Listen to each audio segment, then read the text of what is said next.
Morbidly beautiful radio. We horror.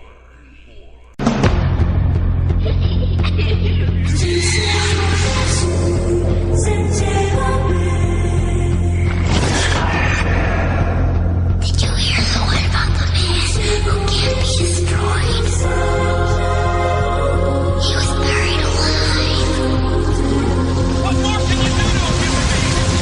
This is inhuman. He's gotta be crushed just under the weight of that much dirt. He was set on fire. What the hell is going on? Come on! Put down the cat! Get on fire! They carried him away.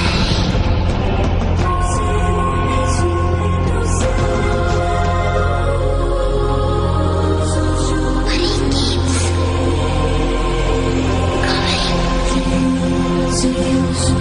back. Don't be afraid. Be terrified.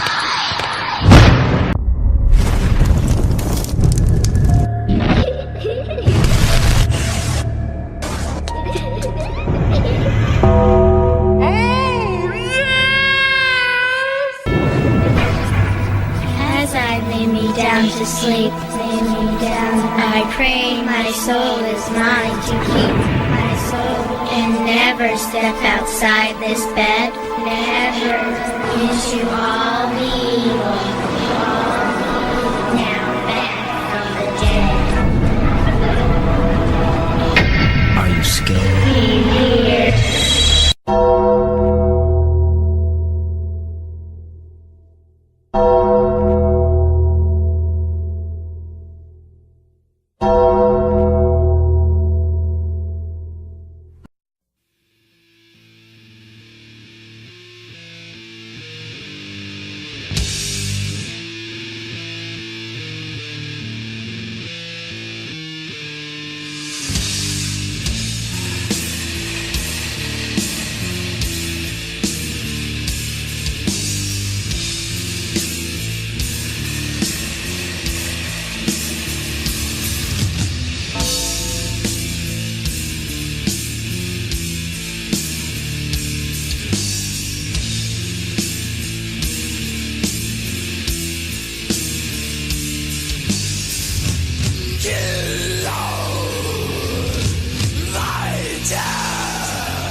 And welcome to another episode of the Calling Hours Horror Podcast on Morbidly Beautiful Radio. Once again, it is I, your head undertaker, the dead man Michael Jones of MorbidlyBeautiful.com, Coughing Cuties magazine, and Digital Dead magazine. It's going to be a great episode this evening as we, in our feature interview at 8:30 this evening, are going to be interviewing independent film director Nick Hunt. Nick is an independent filmmaker from Florida. His previous work includes being a writer, a casting director, a regular director, editor, and producer. His first credit was The Presence, which was released earlier this year, and he is currently in pre-production on his first feature-length film, Safe Place. And I'm really, really looking forward to this film. I think it's going to be a unique twist on the slasher genre, and it contains one of my favorite actors and one of my favorite actresses, those being Bill Oberst Jr. and Genoveva Rossi. So make sure to stay tuned for that interview at 8:30 this evening. In our digital dismemberment spotlights tonight, we are going to be covering Scream Factory's collector's edition release of James Gunn's Dawn of the Dead. This was a really, really well put together release, just like everything else from Scream Factory. The transfer is just absolutely stunning. The sound is great. It comes with 2 versions of the film and an assload of special features. And we are also going to be covering Olive Films' Blu-ray release of The Vampire's Ghost from 1945, starring John Abbott and Charles Gordon. Now, a lot of fans may be questioning why I'm reviewing such an old, obscure film, but Olive Films does an extremely good job of taking films, especially obscure ones that people seem to forget about, and putting together great transfers. So I think it's an interesting piece in the whole vampire genre. It brings a lot to the table. It's a missing link. It's not your typical vampire film when you think of the blood-sucking and the gothic nature of vampires. So we're going to get into that one in a few moments. In our Metal Massacre Spotlights, we're going to be covering several bands, but the first one we're going to cover is a Metal Blade Records band, and the name of the band is ANTROPOMORPHIA. The name of the CD is Rites of Perversion, and the song is Open Casket.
You just heard Open Casket from the band ANTROPOMORPHIA from their album Rites of Perversion that was released September 16th of 2014.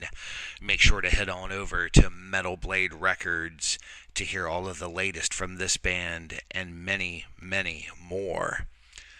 Coming up in a few moments, we're going to go into our feature interview with writer, director, producer, and editor Nick Hunt.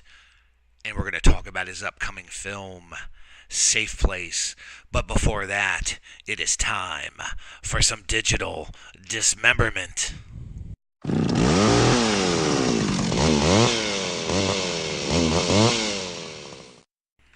And in our first digital dismemberment spotlight this evening, we are going to be covering Olive Film's release of the 1945 vampire film entitled The Vampire's Ghost. To give you a synopsis, vampires and voodoo and priests, oh my. The Vampire's Ghost, starring John Abbott, Charles Gordon, Grant Withers, and Peggy Stewart, grabs the viewer by the throat and doesn't let go. In the African port town of Bukunda, the undead are restless. Webb Fallon, who's played by Abbott, having fallen under the curse of the vampire, is unable to find eternal peace. With an unquenchable thirst for blood, Fallon wanders the vast landscape in search of sustenance and the local missionary Father Gilchrist, who's played by Withers, along with friends Roy Hendrick, played by Gordon, and Julie Vance, who's played by Stewart, could very well be his next victims. Directed by Leslie Salander and written by John K. Butler and Lee Brackett, based on an original story by Brackett, The Vampire's Ghost is the quintessential 1940s horror film, when an ominous shadow and a widened eye conveyed all one needed to know about the horror to come. Now, as I had mentioned before in the opening, a lot of my listeners would sit here and wonder, why am I covering this particular film? It's not a gory vampire film. It doesn't follow a lot of the original tropes that you would find in a lot of vampire films. It's definitely not gothic in its style. It doesn't take place in Transylvania or in an old castle or anything like that. But I think that's what's part of the allure of this particular film. It breaks a lot of the tropes. For one, the film takes place in Africa, which I think is unique. Other than films like Blackula and Scream, Blackula Scream, where the vampire himself was African American and came from a province in Africa, or Eddie Murphy's A Vampire in Brooklyn, I don't recall, at least in my mind, too many films where vampirism and Africa are hand in hand. So I think it's unique in that. It's kind of a tease a little bit. There really isn't, you don't see much in the way of voodoo in the way that we think of voodoo today. Now, when you see the tribesmen and things like that, I mean, certainly voodoo is considered to be an element of who they are and how they are trying to combat the vampire menace. Now, I think personally that the vampire was played extremely well by Abbott, who plays Webb Fallon. He seems to be a very sophisticated vampire, and he's about 400 years old. And throughout the film, he kind of brings up how he's cursed and how he's kind of tired of the life. And it's interesting. He actually runs a bar slash kind of gambling casino in this African town. And, you see like the father, the missionary, who's there to spread the word of Christianity, and a young couple there who are seeking their own fortune, who own plantation's probably not the right word. even though it's a word that's used, don't think of plantation in terms of slavery. That's certainly not how the film is portrayed. But it it takes on an interesting twist as, Fallon seems to be just trying to kind of lead his life, but he's killed several people in the town, and the tribespeople, are trying to use voodoo to figure out who it is and what's going on. Now, the young couple, Grant Withers, who plays Julie Vance, and Roy Hendrick, the character played by Gordon, are a young couple who own the plantation, and at some point during the film, Webb saves Hendrick's life a couple of times, and he feels indebted to him. Well, Webb starts to fall for Julie, and he basically bends Hendrick to his will, making him sick, and dropping by the house and always trying to help. And his ultimate goal is to take Julie with him into the afterlife, to basically make him his undead bride. And then how they handle the vampire and the tropes of vampires not out in the sunlight and all that, that's kind of different in this. This is before, mythos has really become what it is now. Webb can go out in the daytime. When he's hurt or injured, the light of the moon helps to cure him. They do keep the trope of a box of earth from where he was buried is a big part of his character that keeps his character alive. So, I think it's very unique in its presentation. It's a missing part of the history of the vampire film. It's kind of that in-between place of where modern vampires are now and the early films of like Bram Stoker's original Dracula, back in the day. The film, it's a low-budget film. Again, it's not very bloody or gory, but it's beautifully shot. The African locations, the sets are stunning. It is definitely much more of a character and plot-driven story and it's like I said, it's not quite the typical vampire film. Now, I think Olive Films did an absolutely outstanding job with this transfer. It's a 1:3:1 aspect ratio. Of course, the film is in black and white. It has a running time of 59 minutes. Now, as is the case with most of Olive Films releases, there are no special releases for this. And again, considering the age of the film, it would be very difficult to find anyone who worked on it to really give any insight. Now, from a historical aspect, it would be interesting to have some film historians come on and actually talk about this production. Other than that, though, when you're watching the film, you don't see any grain. There doesn't appear to be any print damage. The sound is actually very phenomenal. It's, as a curiosity piece, it's definitely worth checking out. Again, not being your typical vampire film, I would give it a 3 out of 5. It's a little bit above average just because of the uniqueness. I would give the overall disc a 6. Again, you can't argue with the quality of the transfer, the quality of the sound. The artwork is nice. There's something about this film that just makes it unique in the sense of its presentation. It would have been cool too, and it's a nitpicky thing. It would have been cool to see a little bit more voodoo. It would have been interesting to see the version of a 1940s zombie involved in, I don't know if I want to say combat, but it would have definitely been interesting to see some more interaction or more showing of voodoo to combat the vampirism. But again, it's really a minor thing. For people that are real collectors, I would highly recommend this. It's, like I said, it's just an oddity. it's a missing piece of vampire history. To the best of my knowledge, this hasn't been available on any format for quite some time. So to see it now, it's nice that Olive Films is bringing back something from this time period. I mean, how many vampire films from the 1940s can you belt out and talk about in any form or fashion? So definitely make sure to head on over to Olive Films and order your copy of The Vampire's Ghost.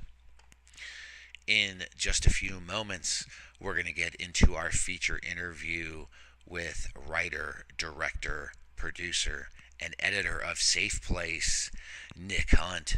But before that, we're going to go into our second Metal Massacre Spotlight. And this time, the band is from Raleigh, North Carolina, where the dead man resides. The name of the artist is Eldritch Horror. The name of the CD is Untouched by the Sun. The song is Unknown Graves.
And welcome back. And it's time for our feature interview this evening. Tonight, we're going to have one of the young and upcoming directors in the industry. He's got a little movie coming out called Safe Place, which is beginning a lot of buzz as of late. Ladies and gentlemen, welcome Nick Hunt to the show. Nick, how are you doing? I am doing awesome, my friend. How about yourself? Not bad, not bad. I'm glad we're finally getting to talk about this. I've been seeing your posts. I've been seeing your name mentioned a lot. And from what I've seen so far from Safe Place, and we'll definitely get into the film here in a little bit, it seems like it's going to be an interesting project. And I know you have a lot of other interesting things going on too, so we'll definitely get into all that. But first, let me ask you, what made you decide to get into the film industry? I really started out my working life through customer service and restaurant and hospitality. And so I always had that urge and that craving to work with people, right alongside them, finding out the ins and outs of what it was that could truly make them happy. And on the flip side, I always really was such a film lover and such an appreciator of the arts and television and music. And I also used to do musical promotion up in New York City when I lived there briefly, putting different bands in clubs. And, I wanted to sort of take the next general step. And I wanted to get into filmmaking because I really wanted to do something that would have a profound effect on people. And it's one of the easiest and best ways to do it. And one of the most elaborate ways to do it, I would think, as well. And, I love it, man. I love the ins and outs of the industry. It's a little unnerving sometimes, but it's a system of trial and error. No, I definitely agree. As someone who works in independent film, I've definitely seen the crazy aspects of everything that goes on and the preparation and everything that goes into it. But one of the things that you always got to wonder is especially for you, why horror? Why is that the genre that you're gravitating towards? Well, horror is one of the most profitable industries in the entire world. Horror is one of the most devout genres as far as to its fans and by its fans. I mentioned to a lot of people that you don't see a whole lot of other film genres and television genres having festivals or having conventions, but you do see horror. And you see people that had bit parts in movies in the 60s and in the 70s that are still going strong out there signing autographs and showcasing memorabilia. And it's really a one-of-a-kind experience. And, the style of horror and really how it affects the audience member and really how it provides an escape for the audience member is something that's really gratifying to me. That's an interesting point that you bring up about the conventions. You don't see them for the other genres. You're right. There are no drama conventions, no comedy conventions, no thriller conventions or anything like that. Why is it in particular, do you think it's horror that captivates people? Well, horror is so elaborate. You can do so many different things with horror. And it's, you can also find in other genres in horror and sort of combine them. And horror sort of adds a base, sort of a core to an existing idea. Horror in itself isn't necessarily monsters or killers. Horror is a feeling. Horror is a state of being. Horror is, this big monster of a thing. And, I wouldn't have it any other way. It's an interesting point.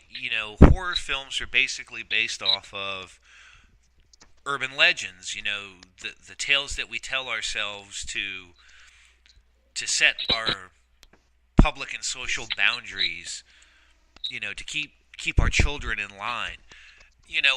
What is it that you think overall just continue? I mean, I know you kind of answered that in the last question, but why is it that we keep going back to that? Why is it still so popular, but yet at the same time, it's also the most maligned genre of film?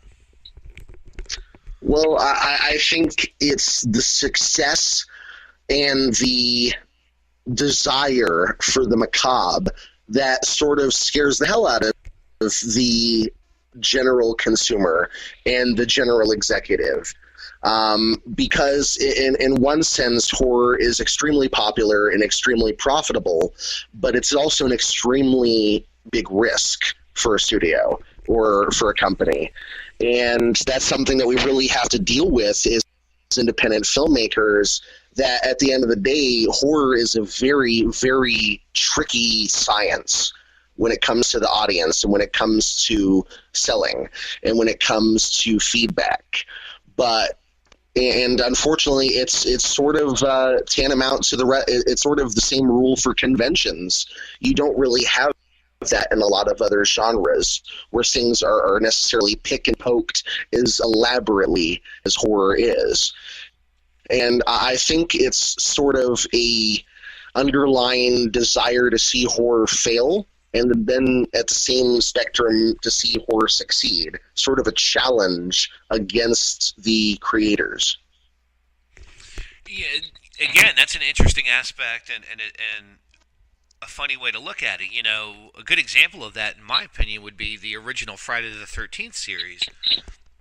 I know Paramount was absolutely embarrassed by the series, but they continued to make so much money off of them.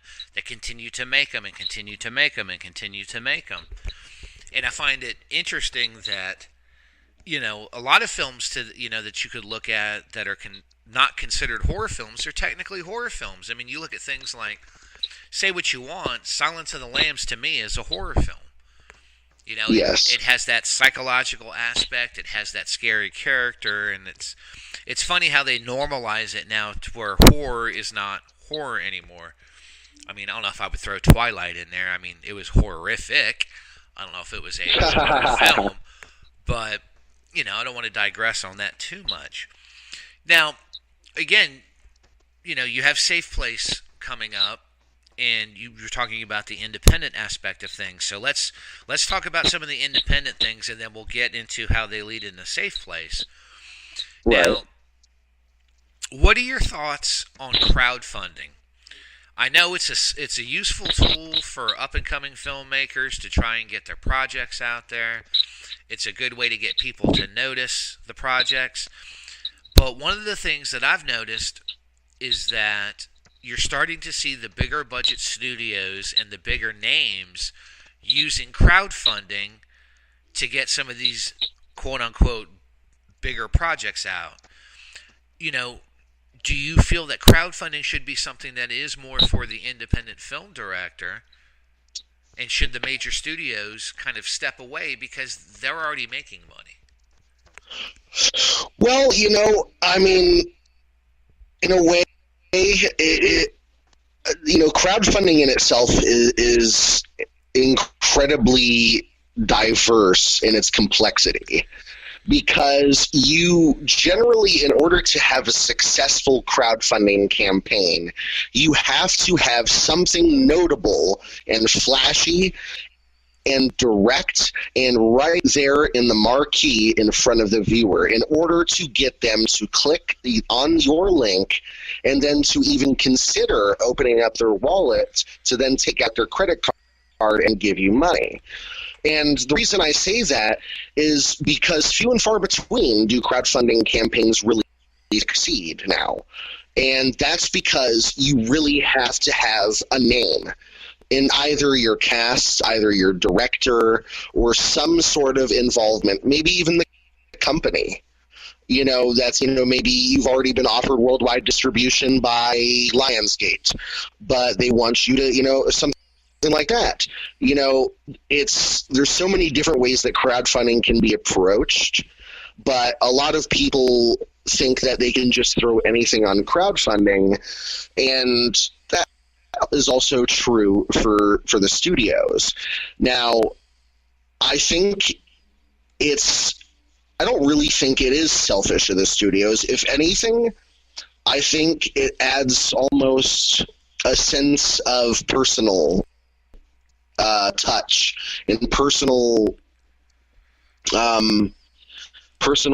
interest from the side of the studios for the willingness and the ideas that the audience member and that the public in general can give them as feedback. I think it's sort of cool in a way, because, you know, quite honestly, before you told me, I hadn't really thought that a lot of studios were exploring the crowdfunding, but I could see in a way that it would actually almost be like focus groups in a way. It would be a way of sort of pre-advertising a product to a base of people and getting their feedback, even though it's a studio project, because there's a lot of studios that, as we see with projects like Flatliners with Sony, that take chances, and a lot of the times they don't work out. You know, we've had a lot of successes in horror this past year. I mean, we can make a laundry list of some of the multi-million-dollar movies that have come out of 2017. But there have been some very, very big flops. You know, and a lot of it is not really due to the product. It is due to the studios, and it's unfortunate. You know, things like Amityville: The Awakening, who has an amazing cast attached to it, that was a very poor victim of lack of marketing and writing. And, things like that can cripple things. It's interesting that you bring that film up, because I was getting ready to ask you, you know, there are so many avenues now for getting films out. You know, you have streaming, VOD, you have the larger companies in the movie theaters, and now you have Netflix. And since you brought up Amityville, I was going to ask you, you know, you look at a movie like the new Amityville, and it did so poorly in theaters, you know, just didn't get promotion, nothing like that. But then you look at something like The Babysitter on Netflix, which, in the same token, did not get a lot of promotion, but has done tremendously well on Netflix. How is it a film like that doesn't make it to the big screen, but a film like Amityville does? Well, it's because there were a lot of opportunities for screeners. From what I heard, there were a lot of opportunities for screeners and screenings of The Babysitter prior that were given to critics, whereas Amityville: The Awakening was never really given the opportunity to pre-screen in front of critics. Many people don't realize Amityville: The Awakening was made 5, 6, 7 years ago, right? And I mean, it's deplorable in the fact that you have an Oscar winner in that cast, but it received no love whatsoever. And I mean, if you really want to delve into you know, something like that, talk Jigsaw. I mean, you know, Jigsaw to me. Now, here's my thing. I did not see Jigsaw, but the twist was ruined for me. And I can say that from what I learned about that film, I will say that that is one of the most useless and terrible things that I've ever seen Lionsgate do. Because, from what I understand, there was absolutely no need in the world for Jigsaw. No need. It serves nothing to extend the franchise. It serves as nothing as a precursor. It serves as nothing as an extension or a tease for another. It just is sort of there. And I feel like that's really sort of a letdown and sort of a kick in the ass for the fans who waited 7, 8 years for this movie and were teased with this grand return, this grand, you know, Because man, I used to love, it's Halloween time. It must be Saw, and you get to this one and it's like, come on, you literally made this purely for the money. Absolutely no attention to what the fans would want, and no attention to story.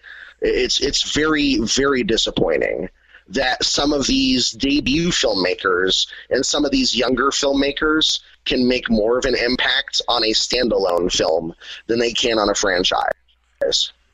Well, that's an interesting point in and of itself. You kind of look at all the shakeout that's going out in Hollywood right now with all of the scandals.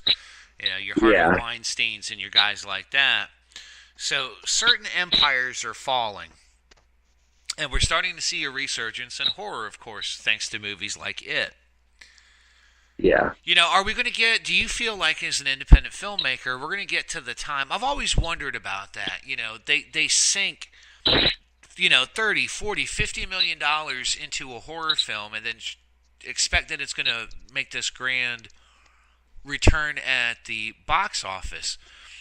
Whereas if you look back in the 80s and even somewhat in the 90s, the formula is these films were low budget and then they made their money back tenfold in the theaters.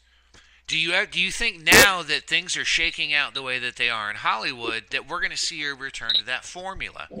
Instead of paying $30 million to make one mediocre PG-13 rated horror film, you could give 15 independent filmmakers $2 million to make their vision and find something that would be the next success, would be the next series, would create the next iconic character. And see, I completely agree with you, but unfortunately, when you're thinking like when somebody thinks like a studio, which a studio says, okay, Property A made $100 million back in 1985, okay?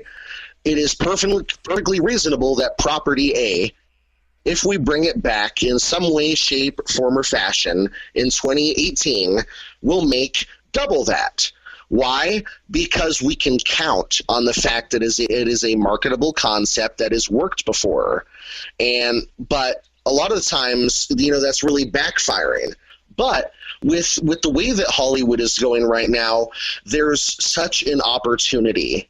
More and more every single year and every single month are we finding these filmmakers that have never made a movie before that are coming out of the woodwork and making these amazing things overseas, domestically, no matter what, but they are making impactful films, and they are making films that are original with great casts and not a whole hell of a lot of money. People are realizing that you can make a movie for 15 grand like Paranormal Activity and gross 300 million. It is possible to do that. And then the same respect with the franchises, there's also going to be a vast opportunity opening up soon, which, especially with mentioning Weinstein, many people don't realize what's connected to Weinstein, which is Dimension Films. Dimension Films holds the property rights for Scream, Hellraiser, numerous franchises out there are in the belly of Dimension Films right now, and the Weinstein Company, including, and the thing about it is it's going to be very interesting because there's talk about liquidating properties like Dimension, which would give valid opportunity for anybody, and I mean anybody, to pick up to pick up those properties. And imagine the possibilities if things like Hellraiser were in Jason Blum's hands. I mean, that would be amazing. Well, I mean, the last I had heard, though, was that Clive Barker was picking up the rights to Hellraiser and Candyman. And that's what I heard, too. But I also heard that he's shopping because, from what I've heard, Barker is hard to make a deal with when it comes to a studio, and a lot of people aren't very pleasing of his vision. I believe if he were to sit down with somebody like Jason Blum, that they would actually show him the respect and the dedication that I believe that he deserves to do a direct adaptation of The Hellbound Heart and do something that is really, truly directly coinciding with Barker's vision here. It's the same with Tom Holland. Tom Holland is releasing a Fright Night Resurrection novel in hopes that it will reignite interest enough, because he, believe it or not, has written a direct sequel to Fright Night that he wants to do himself. I mean, I don't blame him. I enjoyed the first Fright Night tremendously. Oh man, I love it, and I love the second one. I mean, Tommy Lee Wallace. I mean, it wasn't as good as the first one, but I still love it, man. You know, Tom Holland is one of my biggest inspirations because Fright Night was his debut film, and that's something that a lot of people really don't know. And I mean, to have a film of that complexity and be able to execute it as well as he did first time around is amazing. It's definitely going to be interesting to see how things shake out. But I definitely feel like we need to get, at least with horror, and it's not to say that you can't make good big budget horror, excuse me, but it seems to be more the rarity than it is the norm, and it's you're finding more and more of the better stuff is the lower end independent films. And like I said, it's a shame, you know, like I said, you look at a movie like The Babysitter. At least in my personal opinion, that's been the best horror movie of 2017. It had the right blend of comedy. It had the right blend of horror. It had the right blend of gore. It had the right blend of sex appeal. It was the perfect storm at the perfect time. And that's not to take anything away from it.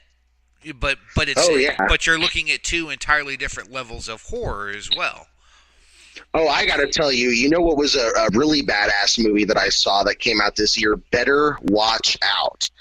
If you have not seen that yet, I would definitely recommend it.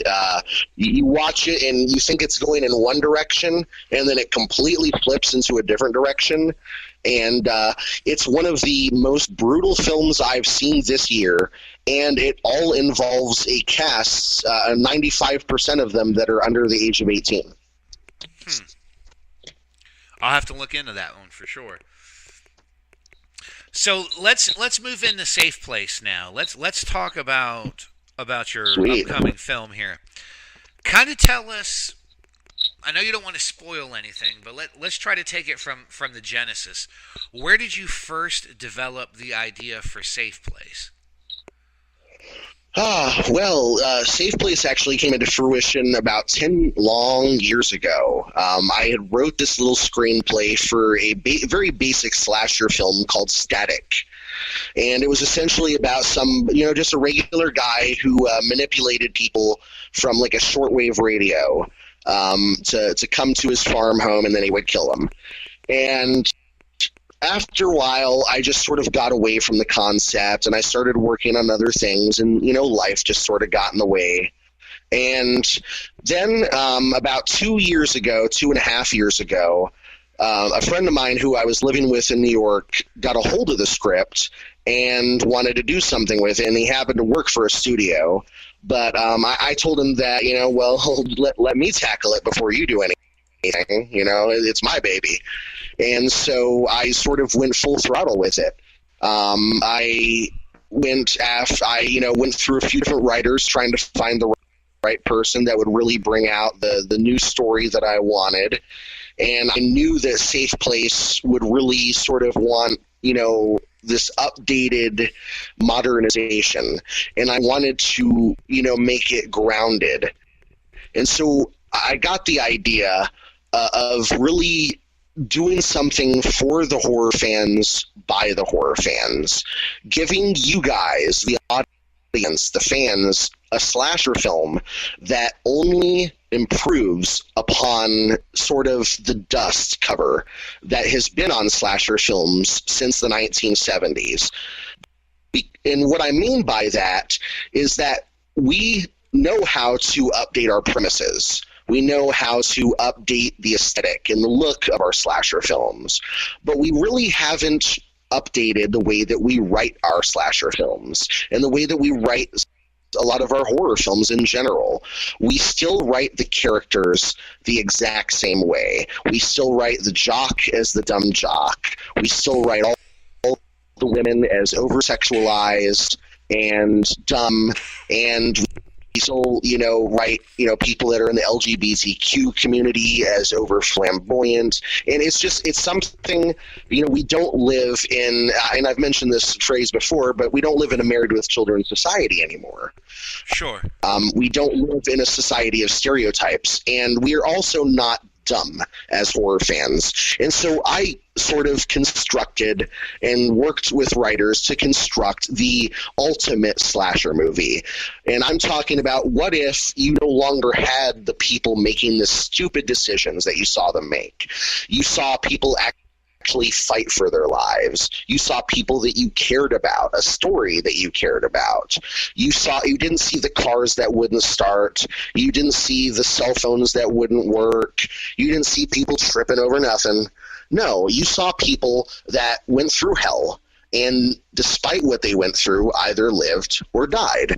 And I feel, that it's so much more effective that way. And what we do is we give you a movie that you think that you've seen 95,000 times before, but then we throw you curveballs in the middle of it. And we really surprise you in ways that are going to really keep people on their toes.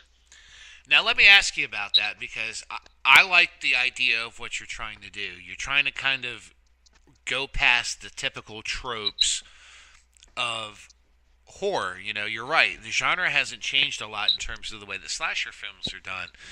But let me ask you an interesting question. Same people were calling for those things, and a director that I felt like kind of tried to go and rewrite those tropes was a guy like Rob Zombie. Okay? Right. And where I'm going with this is like, you heard people saying we want it more. We want more violence. We want the scares. We want this. We want people that'll fight. And then we got House of a Thousand Corpses, and it was very polarizing. People either loved it or they hated it. And then, right. He did The Devil's Rejects, and then we got to the Halloween series, and I felt like Rob, for the most part, he delivered. I'm not a huge fan of remakes, but I have to admit that I thoroughly enjoyed both of his Halloween films.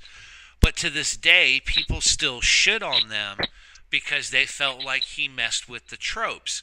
Are you concerned at all by trying to make more of that gritty, realistic feel where you don't have the typical dumb jock, you don't have the stupid bimbo, you don't have the nerdy guy in the glasses, you don't have, the athlete? Are you worried that by trying to make a more intelligent horror film that you might scare away part of the audience? Oh no, I'm not going to scare anybody away, because what I'm trying to do here is I'm not trying to parody the genre. I'm not trying to make a self-aware version of a horror movie. I'm not trying to make a Scream. I'm not trying to make a Leslie Vernon. Those are all great films, but that's not what I'm trying to do. I'm trying to make myself essentially what I've been shopping as the new slasher. I'm not making a gritty, realistic movie. I'm making something that has really never been seen before. It's a movie that improves upon its predecessors by using techniques that are simple and right in front of the filmmakers and the audience's faces, but just have rarely been exploited.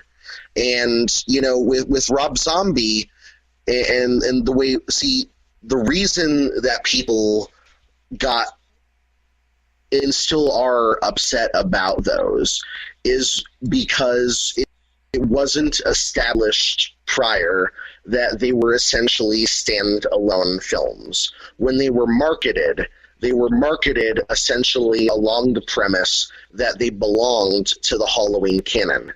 And it sort of unnerved people. And I'm being upfront and honest with people from the beginning in virtually every aspect about my film, except for what's going on in the middle of the film. That is what people will have to worry about and have to wait for. Okay. Now, you had talked about you had gone through several writers trying to get the script where you wanted it, and it appears that Preston Fassel was the guy that you chose. Kind of talk about how your writing style and his writing style meshed, and how you guys, and I always found that interesting. How is it that you, as the original writer, how did you manage to find someone who went with your ideas, or you were able to blend your ideas together? Well, I'm gonna give it to you straight. When I wrote Safe Place originally, I was lacking a lot in the talent department. I'm not very good at writing women, and I'm not very good at writing dialogue with numerous people in general. And I wanted something that was going to be very impersonal and something that was very up close and, right in the face of the viewer, so you could really truly get to know the characters, and so they weren't these displaceable one-sided beings in front of you. And the first set of writers wrote something that was just too vulgar and too much of a basic slasher movie. And then the second set of writers wrote something that was too hokey and was too old-fashioned. And so I really needed to find something in the medium.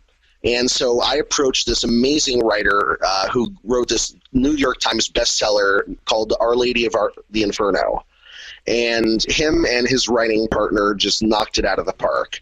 I essentially told him, look, I want a slasher movie that does not condemn itself to the confines of the rules of a slasher film. But I don't want this to be like Scream or something else that is parroting it or trying to purposely fix it.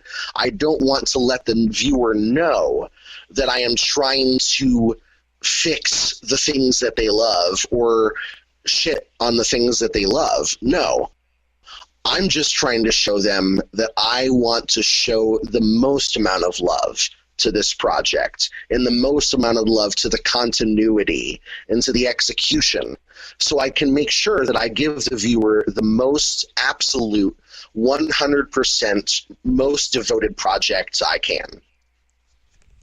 And when it comes to the writing, I mean, it was very important to me that continuity and that paying attention was a very big factor because, as you know, being in the indie film industry, people will pounce on you for the littlest things if you do not pay attention to them. Oh, yeah, attention to detail, man, for sure. Now, one of the things that I certainly applaud you for is that you're wearing a lot of different hats for this film. Of course, we mentioned that you're writing, you wrote it. You're the casting director, you're the producer, and according to IMDb, you're also going to be directing it. Kind of talk about what it's like wearing that many hats. And, well, I'm also the ice cream man for the production. Not many people know that.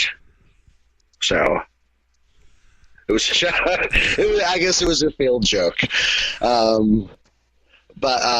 Yeah, I mean, I have worn a lot of hats. A lot of people generally don't know that in the inception of this project, I essentially went at this alone as a lone wolf.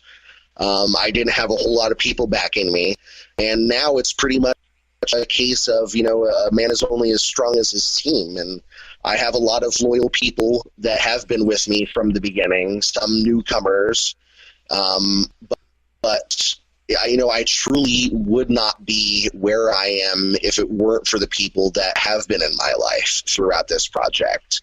And, there have been some people that have been poisoned and they've been removed, Nobody ever told me in this industry that it was going to be easy and that it was going to be full of cuddly, Care Bear-looking people. And I always, I always went at it with that sense of realism. And I still am, cautious and perceptive. That's how I believe it to be. Oh no, and it's actually that's a good approach to take. It's definitely from the way you're talking about it. This is definitely your baby, and you want it to go the way that you want it to go, and I don't think there's anything wrong with that. And one of the things that I really like is I've been looking over your cast list, and Yes. right out the gate, you have one of my favorite actors that's out there right now, and that's Bill Oberst Jr. Oh yeah. Now, when you started doing your rewrite for the script and getting it the way that you wanted it, was Bill the actor that you had in mind the whole way? And if not, or even if so, what led you to bringing Bill onto the project? Well, when I ended up, as I said, and as you mentioned, the script ended up going through a bunch of different rewrites, and we actually had the character that Bill is portraying had a little bit more of a substantial role the first go around, and a little bit more of a brutal role the first go around, and then there were a lot of scheduling conflicts with different people that I ended up looking at through the casting process. And man, I got to tell you, this role has been read by virtually every B and C list actor in Hollywood. I got to tell you, and there were some really cool names that were attached, that were in talks to come on in that role a couple times down the line. And I was sort of scratching my head one day because I'm not a big fan of the casting process, but at the same time I am. And I got to talking with one of my amazing cast members named Genevieve Rossi from Death House and numerous other movies. And she has this great manager, another awesome friend of mine named Matt Chasen. And he happens to represent this awesome gentleman named Bill Oberst Jr. And, we ended up getting put together. And, from everything that I've seen him in, Abraham Lincoln versus Zombies, Circus of the Dead, American Horror, Scream Queens, just absolutely everything. He's always been this versatile actor that just has this really unique look on screen. And I knew that it was a no-brainer to utilize him. And I knew that he would add a real sort of cool factor to the movie. And so I approached him, and, me and him had actually been talking about, just wanting to do something together for a couple months already. And, I approached him about Safe Place, and it just sort of floated, and we got together on it. And I was like, I'd really love for you to come shoot this here for a day or two with me. And he agreed, and that's all, the rest is history. Yeah, like I said, he really is one of my favorite actors out there right now. And two films in particular that stand out to me were Deadly Revisions, that Gregory Blair directed, who's also in your film, and we'll get to Gregory here in a second. And then you mentioned Circus of the Dead, because, Circus of the Dead to me, like I told him when I interviewed him personally, I kind of see him as, as like a Bill Moseley type character. I feel like he's so underappreciated right now in the genre. I feel like he should be a much bigger name than what he is because of his talent level. And then you bring up Genevieve Rossi. Again, I've interviewed her as well, and I think she's an extremely talented actress. And I think it's interesting that you. Well, tell us a little bit more about how you brought her in. I know you kind of mentioned through the agent and everything, but. You sort of cut off there. I couldn't hear you. I said, could you talk a little bit more about how you brought her into the project? Genevieve was somebody that from the very, very beginning, from a heavy word of mouth, I wanted to work with. And she was actually one of the first people that I approached for Safe Place. And, oh man, she loved the idea of doing something sort of out of her comfort zone and more in the dramatic realm for her role. And it was something that was really intriguing to her. And she really, one of the things that she told me over our conversations over the past year or so was that, she really truly trusts me, which she doesn't generally trust a lot of people. And that really makes me feel good because she really appreciates the way in my handling of women in general. Because one of the things that is very, very important throughout Safe Place is to make sure that all of the women in the movie are portrayed, and all the young women as well, because we do have a minor in there, that all of them are portrayed, in a positive and uplifting light. That's something that is, important to me, and important to women. And so, I want to be a partner to women, and I want to be somebody that's there looking after, dual interests. And Genevieve just she exudes this sort of this independent woman that I wanted to involve in the movie, and it was just a no-brainer for me. Definitely. Well, I mean, and you look at some of the other female talent you have in the film: Ashley Marie Nunez, Laura Jean Mummert, I believe. Yeah, Mummert. Okay, Jordan Phipps, and then you had talked about the minor Kinsey Krutzler. It definitely looks like you have a great cast of females there who all have worked on a bunch of stuff, have talent, and that's an interesting aspect of the whole filmmaking process too, is finding the right cast and putting everybody together.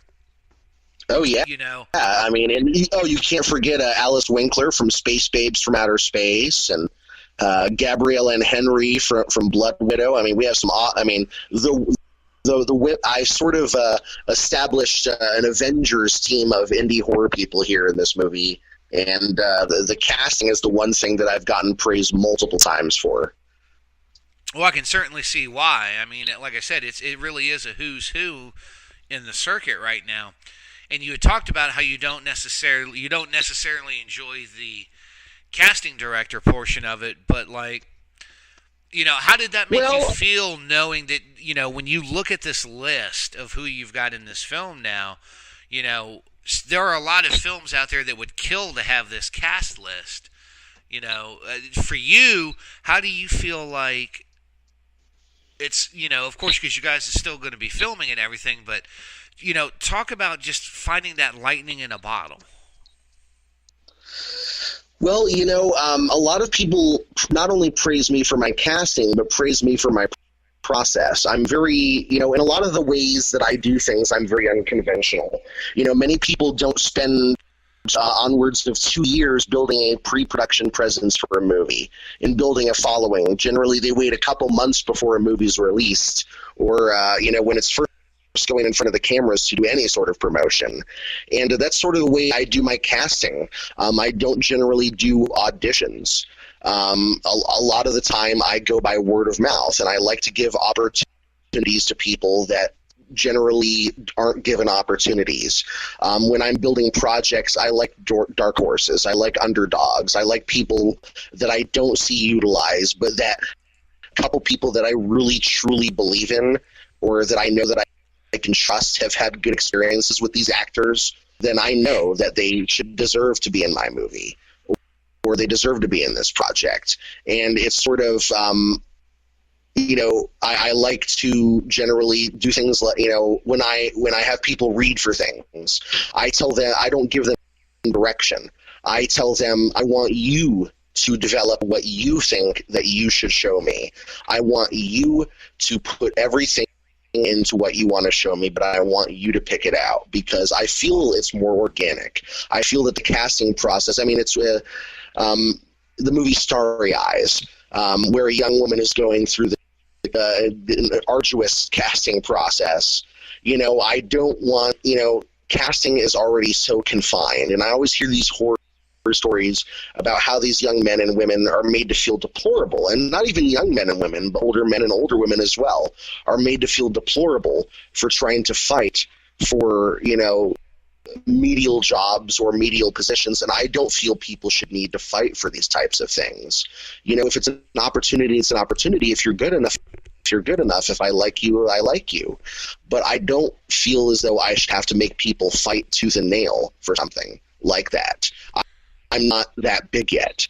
I haven't virtually done really anything except for talk a big game and surround myself with some really amazing people. I still have time and opportunity to execute and to show people what I'm about. But with casting, I try to strive to be different and to take more time in consideration. There's been a couple people that since I announced their casting have gone on to do incredible things. John Gedder, who plays Officer Hunt in my film, he, after being casted and his audition or his tape that he sent in to me going viral, he was cast on 24 Legacy and the Lethal Weapon series, and he's working a couple Marvel movies, and I mean, it's insane.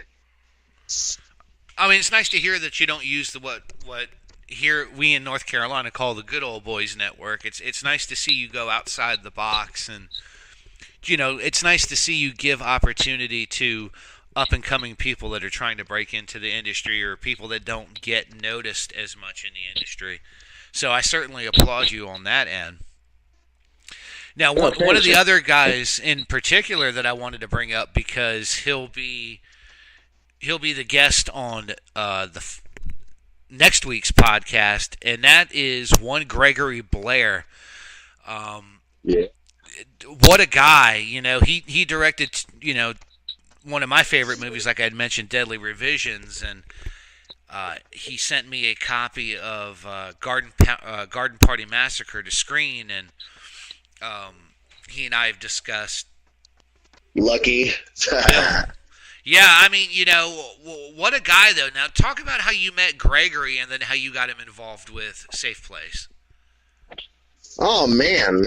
Well, with Gregory, it was a very unique sort of event how he came about, because I had an actor who had this deplorable family tragedy and absolutely immediately had to leave the state and could not adhere to, staying on the film. And, man, I was in trouble because I had a big promotional thing that I was supposed to do, and I didn't have my main antagonist for my movie. I didn't have anybody to put out there. And so I was going and I was thinking, and I had approached somebody. I can say it now because it's actually sort of funny.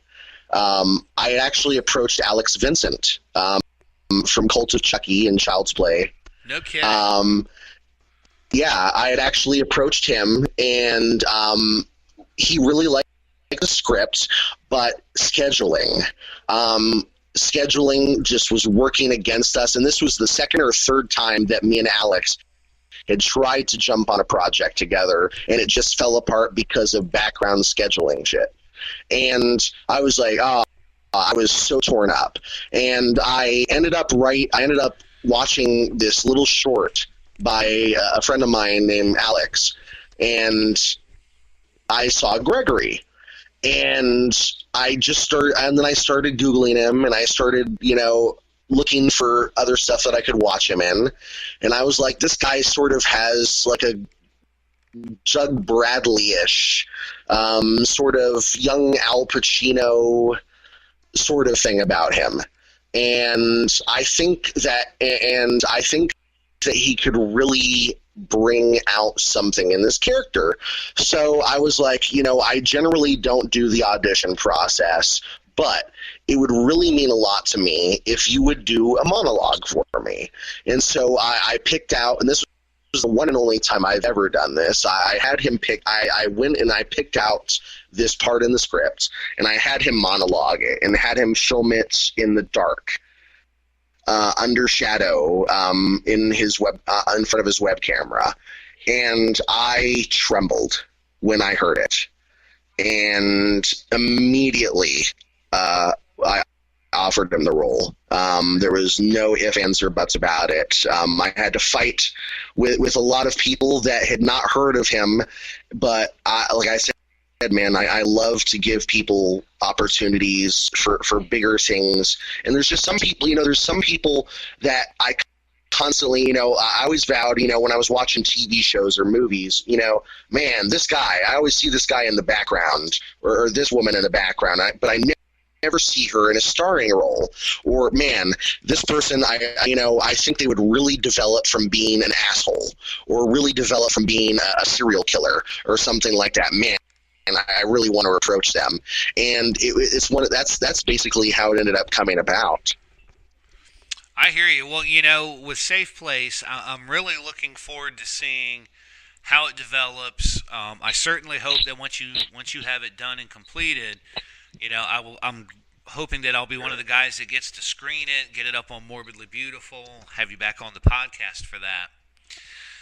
But maybe we can even get one of the cast members to come on with me. I would be perfectly fine with that. Now, we have a couple minutes left, so I want to ask you about some of the other stuff that you have going on, and I know that you have an anthology film coming up. Can you give us any details about what's going on with that? Oh, man, you hit it right on the nose there. Wonder Tales is actually the name of it. It is this big, elaborate anthology horror movie that I am the creator of and that I am also directing a segment in. And essentially it involves 8 of the biggest filmmakers in the world over the past 5 years or so that have all had this significant impact in the world of horror, And I really wanted to make sure that this was a very big multicultural endeavor, something that was, involved as many people from as many possible walks of life as I could, get.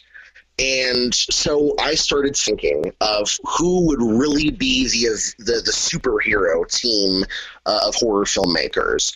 And, so it's going to be 8 filmmakers that are directing 15-minute segments.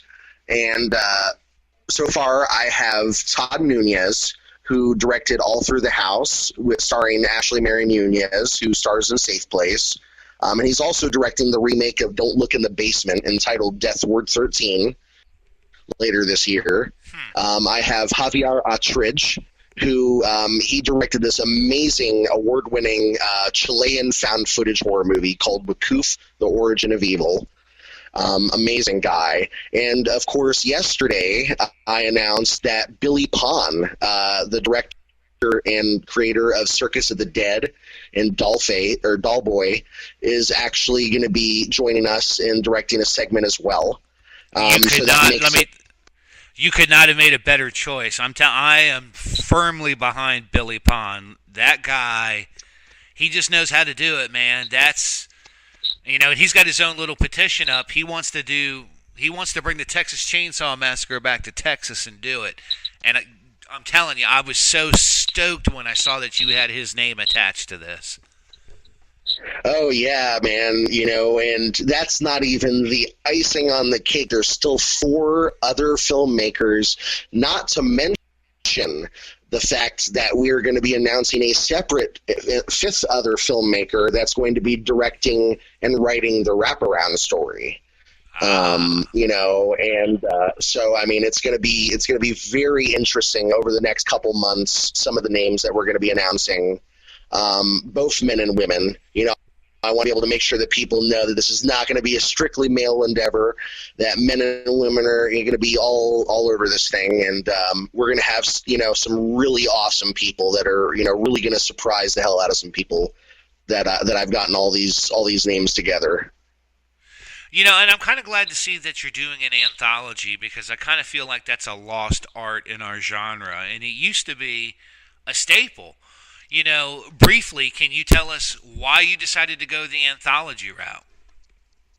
Well, see, the idea behind Wonder Tales is to do sort of a spin on classic legends and folklore. The actual synopsis is that 8 filmmakers from around the globe working to bring 8 twisted tales of bone-chilling lore whispered throughout history, piecing together one terrifying anthology that will bring true fear into the minds and hearts of the unsuspecting.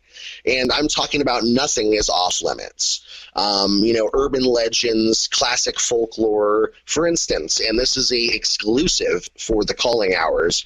My specific segment for the anthology will be based on the Florida legend of the skunk ape.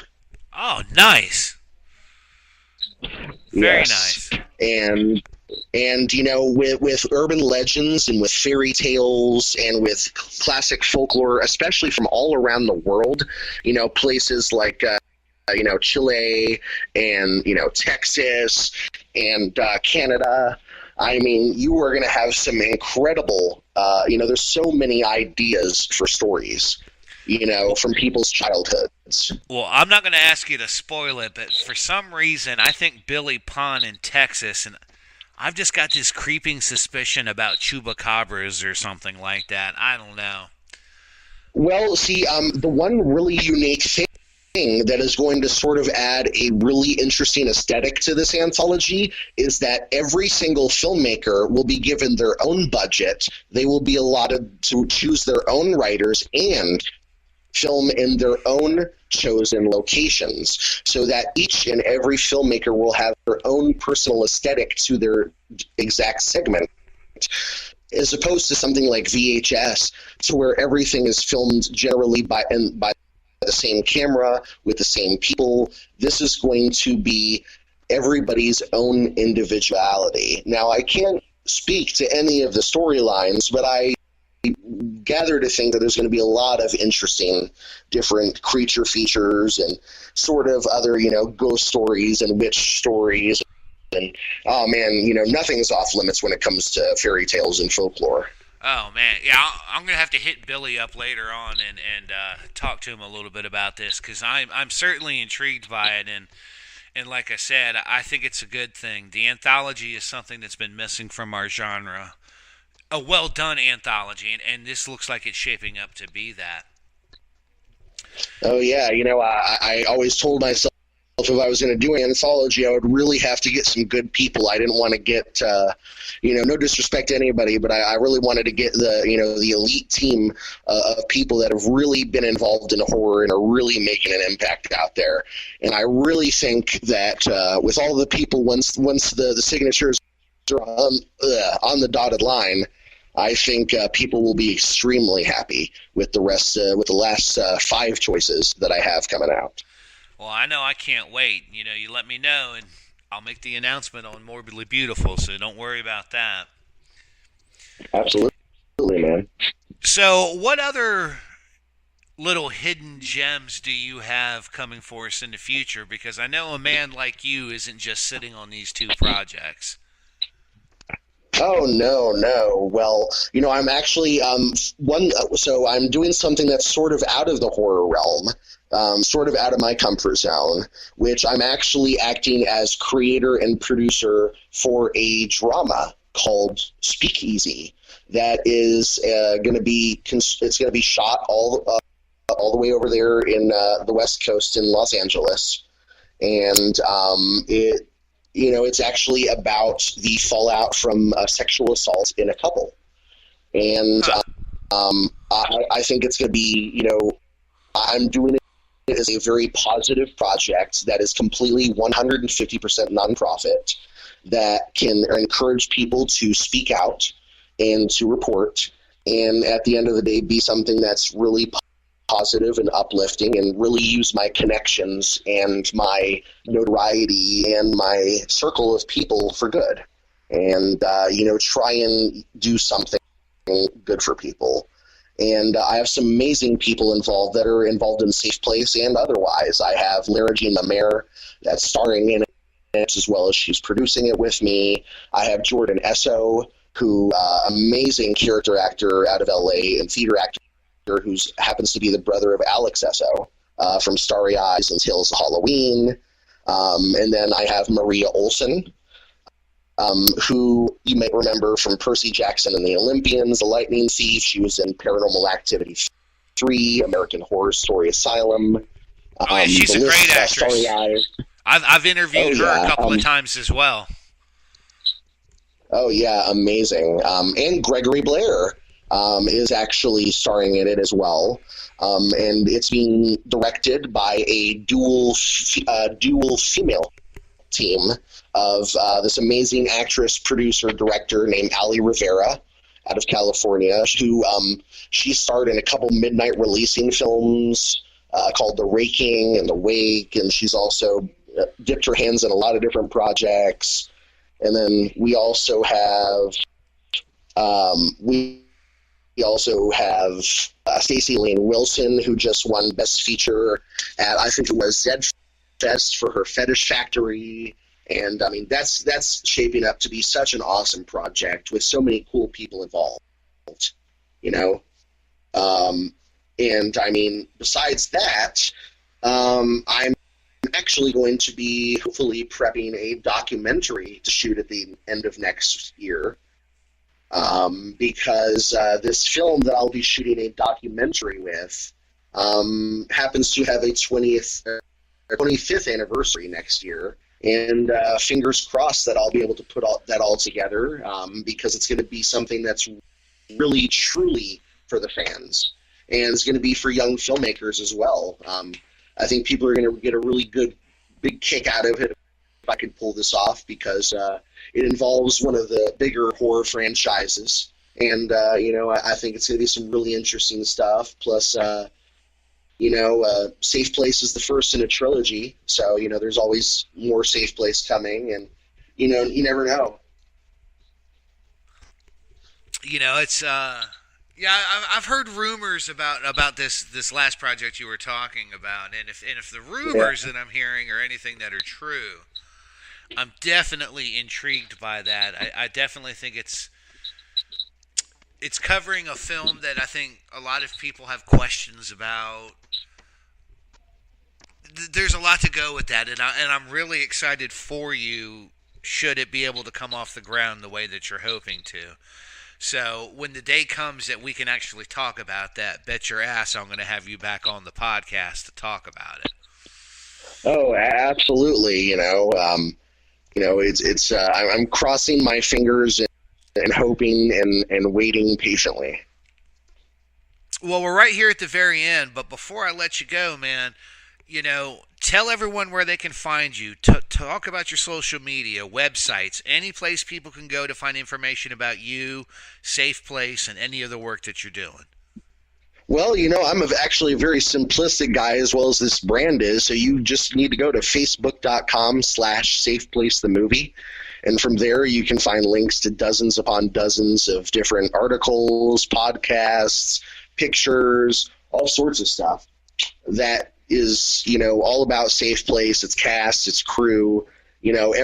Every week we have an artist spotlight where we do an in-depth perspective on different individual people in front of the camera and behind the camera. And, just stay tuned. Some exciting stuff's going to be coming out. And, if you're friends with me on Facebook, then, just sort of pay attention and, keep spreading the fear. Well, Nick, I want to thank you again for coming on. You're always welcome on the podcast. Any news you have, let me know. We'll certainly get it up on morbidlybeautiful.com. Anything we can do for you, man, you let us know.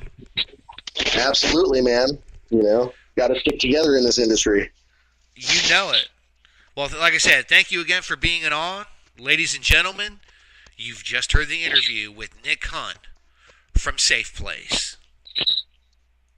Coming up in a few moments, we're going to do our final digital dismemberment spotlight for the evening, where we cover Scream Factory's Blu-ray release of the collector's edition of Dawn of the Dead, directed by James Gunn.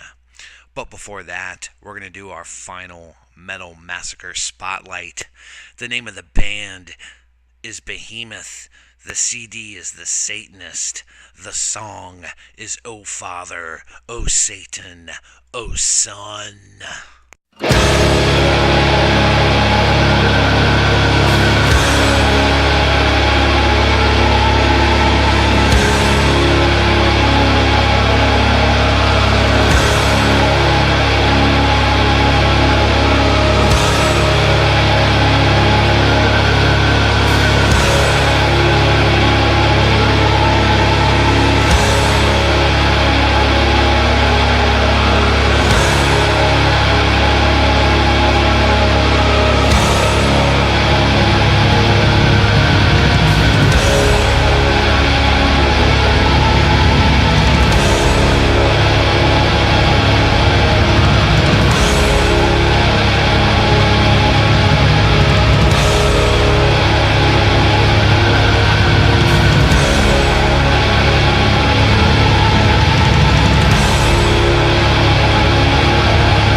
city, the wanderer, father of all, the wanderer, spirit of all. Hear me, and may your spirit subject unto me, so that every spirit of the firmament and of the ether, upon the earth and under the earth, on dry land and in the water of whirling air, and of rushing fire, and every spell and scourge of God may be obedient unto me. Thou spiritual son, Satan, thou eye, thou lust, cry aloud, cry aloud. Well the will, oh my Father, oh Satan, oh Son.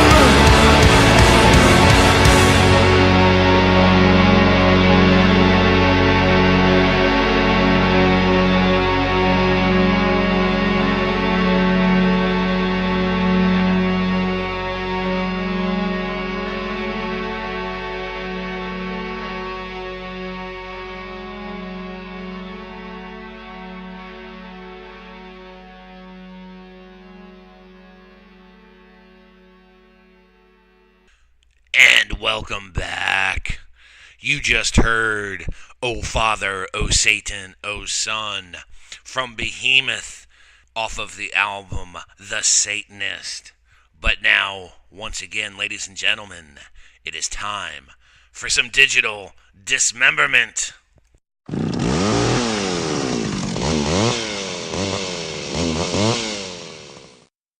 And in our second digital dismemberment spotlight this evening, we are covering Scream Factory's Blu-ray release of the collector's edition of the 2004 version of Dawn of the Dead, directed by Zack Snyder. Now, as fans know, I'm not a fan so much of remakes. I find it very hard to capture the original feeling and the emotion that is comprised in the originals, but this film is an incredible exception to the rule. Just to give you a little bit of background info, heart-pounding action and bone-chilling thrills power this edgy and frightening remake of George A. Romero's apocalyptic horror classic, Dawn of the Dead. From visionary filmmaker Zack Snyder, this pulse-pounding jolt-a-thon stars Ving Rhames, Sarah Polley, Jack Weber, Mekhi Phifer, and Ty Burrell. The world is in danger when a mysterious virus turns people into mindless, flesh-eating zombies. In a mall in the heartland, a handful of survivors wage a desperate, last-stand battle to stay alive and human. Now, again, I find the film to be very interesting. It is certainly a modern retake of Romero's classic, but there are some subtle and some very obvious differences between the two films. In the original, I think Romero did an excellent job talking about consumerism and how it basically controls us, how we look at our creature comforts as a way to get apart from the evils and the bad things that are going on in the world. It also talks a little bit more about the social breakdown when it comes to what is right and what is wrong. Now, the Dawn of the Dead remake, I certainly feel touches upon these subjects as well. I don't think the consumerism is touched on quite as much, though there are elements of that in the film. In particular, just small things like running out of a certain flavor in the coffee shop, the people dressing up, video recording the things that they're doing, things like that. The human element, I think, is a little bit more there in this film as well. It is a larger cast than the original. Some of the other differences is that I believe that the original took place over a 7-month period where we saw the progression of the pregnancy of the lead female character. In this one, it appears to be about a month-long time span, and we still have the pregnant character with an interesting twist on what happens with the pregnancy. One of the other major differences in this film is the zombies are fast moving, and I think it's an interesting dynamic to the film. I've always found that slower moving zombies are more frightening simply because it shows that they don't tire. They just keep coming in waves and waves and waves. And you can make the same argument for the fast moving zombies in this film. I just don't particularly find fast moving zombies to be as frightening. I would certainly say that this one, the new one, is I mean, it's a bold statement, but I think it's much gorier. And Scream Factory does an excellent job of showing us all this. This particular release is a 2-disc release. On disc 1, you have the theatrical version of the film, and to give you an idea of what all comes on it, on disc 1, you have the new HD master from the 2K Digital Intermediate. You have new interviews with writer James Gunn, actor Jake Weaver, and Ty Burrell, special makeup effects artist David Anderson, and Heather Langenkamp Anderson. You also have a new behind-the-scenes footage from David Anderson, and you have deleted scenes with optional commentary by director Zack Snyder and producer Eric Newman. You also have the theatrical trailer. On disc 2, you have the unrated version of the film. Now, this also includes an HD master from the 2K Digital Intermediate with HD inserts. It's got audio commentary with Zack Snyder and Eric Newman. It has several featurettes, including Splitting Headaches, Anatomy of Exploding Heads, Attack of the Living Dead, Raise the Dead, Andy's Lost Tape, Special Report Zombie Invasion. There's also a mockumentary, Undead and Loving It, another featurette entitled Drawing the Dead, and storyboard comparisons. So you certainly get a wealth of behind-the-scenes information. Anything that you would want to know about this film, it's there. Now, one of the other aspects that I really like about this film is they managed to incorporate cameos from some of the original cast members, including Ken Foree, Scott Reininger, and Tom Savini. In fact, I like Tom's role in this as the sheriff. It's good fun. Ken Foree's role stands out. He basically repeats the same line, "When there's no more room in hell, the dead shall walk the earth." So, I mean, that was really cool to see, and it was a nice throwback to the original film. You know, I think one of the things that's really nice, too, of course, it's more modern day, so, I mean, it stands out more. But, I mean, I'm old enough to remember malls looking like they did in the original, but I really liked how they used the old abandoned mall and built the set back up to make it look like a current running mall. So that was really, really nice. It almost served, again, as its own character, and I think a lot of good horror films do that. They find a way to make their location almost a character all unto its own. So, I mean, I really feel like this is a must-own for genre fans. As far as, you know, is it better than the original? I don't know if it's better than the original. It certainly brings its own twist to Romero's storytelling. And I think in a lot of ways it could almost be its own standalone film. The ending isn't quite the same. In fact, I think that the ending in the remake is a lot more nihilistic than the hopeful optimism that we had in the original. You know, we don't have the escape by helicopter or anything like that, though the escape sequence in this is rather unique, and I like how they pulled it off. Again, I feel like the characterization is nice in this one. Like I said, you do have more characters, so you know, you don't get quite as much interpersonal time with the original or with the cast members in this as you do in the original. But I think it helps bring more of that human dynamic to the remake, where you see more interaction and how the people deal with one another.